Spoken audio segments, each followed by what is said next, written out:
200 aastat tagasi, 1822. aastal saabus Narva prantsuse insener Racour de Charleville, kelle ülesandeks oli välja selgitada, kas Narva ümbruse paekivist on võimalik valmistada hüdraulilist lupja ja Racour de Charleville valmistaski Eesti ja kogu Venemaa esimese romantsemendi, millest valati Narva imperaator Nikolai esimese silla sammaste alused, vundamendid, ja seda loetakse tänaseni Eesti ja Venemaa kõige vanemaks betoonehitiseks.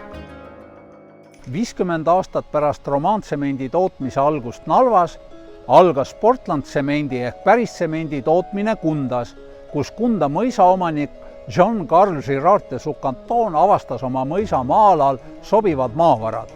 Algul põletati tsementi pudelahjudes, siis T-ahjudes ja seejärel R-ahjudes.